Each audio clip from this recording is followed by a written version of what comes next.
Everyone welcome to my mini blog. ৰাতিপুৱা ৱেডাৰটো বাৰু ভালেই আছিলে, চ' তাইও আহিলে, তাকো পঢ়াই মেলি মই ভাবিছোঁ আজি ৰুটি বনাওঁ বুলি কিনি। আৰু গাইজ মোৰ হাতৰ ৰুটি খালে নহয় আপোনালোকে পাগল হৈ যাব, সেইকাৰণে আপোনালোকক নোখোৱাওঁ গাইজ, জাষ্ট কিডিং। ইয়াতে মই গৰম পানী দি পূৰা ভালকৈ সানি লৈছোঁ। গৰম পানী দি সানিলে বহুতেই বেছি কোমল হয় আৰু আপোনালোকে ট্ৰাই কৰিব গাইজ, বহুতেই বেছি ভাল ৰিজাল্ট হয়। যিমানো ক'লে মাৰ নিচিনা ক'তনো হ'ব গাইজ, বাট খাবলৈ বিৰাট টেষ্টি হৈছিলে। লগতে আচাৰ আৰু চব্জি লৈ তামাম দবাই দিলোঁগৈ। আজিৰ আপোনালোকৰ দিনটো বাৰু কেনেকুৱা গ'ল কমেণ্টত জনাবগৈ। যোৱাকালি যিহেতু মই মিনি ব্লগ দিব পৰা নাই, চ' গতিকে ভাবিছোঁ আজি দি লওঁ বুলি কিনি।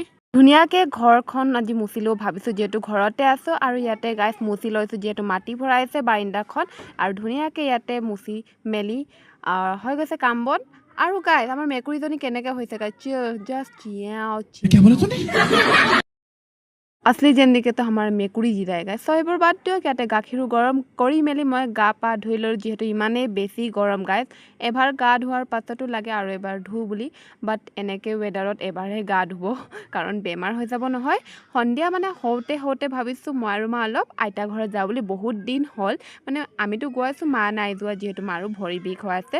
আইতা ঘৰত আহি বহুত বেছি ভাল লাগে, কাৰণ খোৱা বস্তুৰ অভাৱে নাই। গছত চাব পাইছে ইমান ফল লাগি আছে। ইয়াত আহি মই বগা জামুন খাই মেলি গাইজ পেট নভৰে যে মোৰ, সেইকাৰণে আকৌ খাব ল'লোঁ। আৰু ইয়াতে ফাৰ্ষ্ট এটেম্প্ট ক্লিয়াৰ হৈ গ'ল গাইজ। ইয়াতে মই এটা পূৰা পকা জামুন পাৰি ল'লোঁগৈ আৰু খাই ল'লোঁ। বহুতেই বেছি মিঠা আছিলে। তাৰপাছত আইতাই ক'লে চাহ বনোৱা বুলি কিনি, আৰু ইয়াতে মই সকলোৰে কাৰণে চাহ বনালোঁ। ইমান ধুনীয়াকৈ ভাত কেৰেলাটো লাগিছে, সঁচাকৈ বহুত বেছি ভাল লাগে। আৰু মানে আইতাৰ ঘৰত গছ গছনি পূৰা ঠাণ্ডা একদম বতাহ, আৰু আমাৰ ঘৰত আহিলে মানে ইমানেই বেছি ৰ'দ। আইতাৰ ঘৰত দিনটো বহি থাকিব পাৰি সঁচাকৈ। আৰু ইয়াত মাও পূৰা চিল মাৰি আছেগৈ। আইতা ঘৰৰ পৰা আহি আকৌ লিচু খাব বহি গৈছোঁগৈ গাইজ।